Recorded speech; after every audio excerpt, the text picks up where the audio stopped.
Hey everyone, it's Evangeline here at eTrailer, and today we're taking a look at how the Swagman XTC TILT fits on the 2017 Nissan Rogue.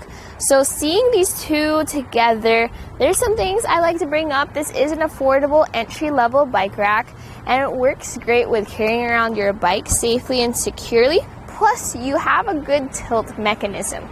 Another thing though is it does come kind of close to your Nissan Rogue, and that's going to be very important depending on what types of bikes you're carrying around. First thing though, let's take a look at that tilt process. We have a pin and clip here on the bottom, so you do need to reach down and take out that pin and clip, but the good thing is once that's out, you still have a good amount of time. So whenever you're ready, you just tilt that bike rack down.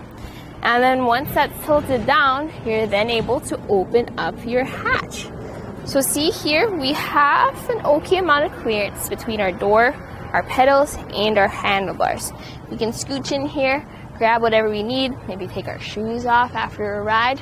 And then once we've gotten what we need, we just close that hatch and we'll be ready to go. There we go. So once that door closes, I'd like you to look at the pedals on our bike. So we have pretty normal sized pedals here. So we'll move this up against our vehicle. Notice how I have the pedals in the upright position. That's because there isn't much clearance between our pedals and our vehicle. So if you have clipless pedals, fine.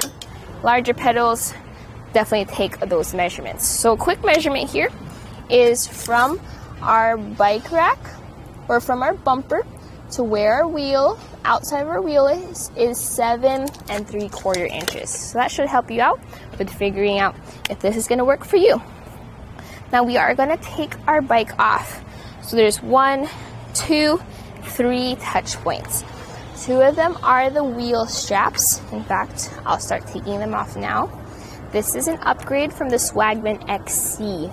The XC series is even more affordable than this, but does not include those rubber straps that help keep the bike down and from swaying back and forth. Then in the middle, we have our frame mount. What I like to do, in fact, is I just press this button, lift the frame mount completely off. So 1 and 2. Just set that on the ground. And now I can carefully maneuver my pedals and my bike around that mast and past the car. And now I'm ready to go for a bike ride. So you can see there with the hooks off of the mast, it makes it easier to maneuver around the rack, but also it can help you out with figuring out what's the best fit for your different frames. If you have alternate frames though, like your step-through frames, that's something worth considering.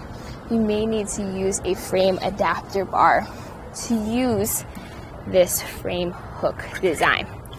Alright, here at ratcheting down to secure your bike's frame.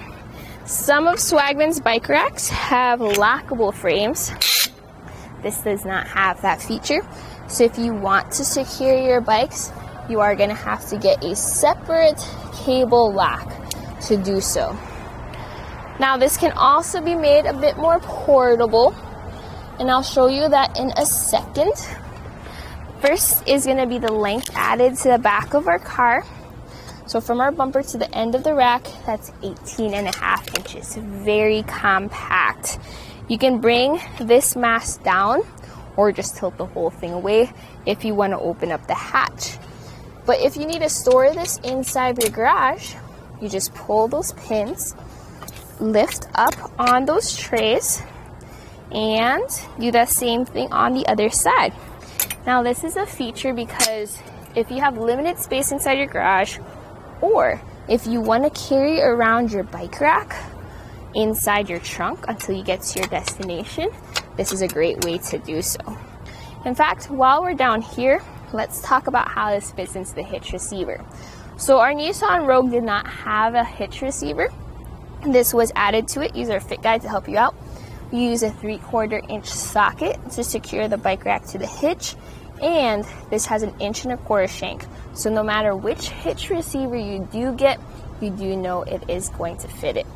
With a 2-inch hitch receiver though, there may be a little bit of extra movement up and down, but pretty much no movement side to side. This is going to cover your backup camera a little bit with it folded up like this, but it's very small, so you are still going to be able to see through your backup camera and behind you. If that's a major issue for you, just go ahead, drive around with those wheel trays down. Other than that, very simple bike rack, very minimalist. If you want more features, we definitely have other options. The Hollywood Racks Destination could be a good option for you. That one does not tilt away though, so you may want to check out the Kuat Transfer for a tilt away and an integrated locking feature. But this is able to carry out your bikes around. Just make sure to look out for those pedals for the ones closest to your car. Other than that, this was a look at the Swagman XTC TILT 2-bike platform rack on the 2017 Nissan Rogue. Here on our test course, we'll start by going through the slalom. This is going to show us the side-to-side action. This simulates turning corners or evasively maneuvering. Once we get to the full speed bumps, we'll see the up and down action. This will be just like driving in and out of a parking lot, parking garage, or driveway.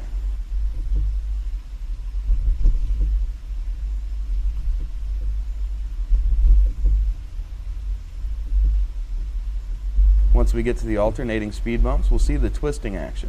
This will simulate hitting a curb or pothole or driving over uneven pavement.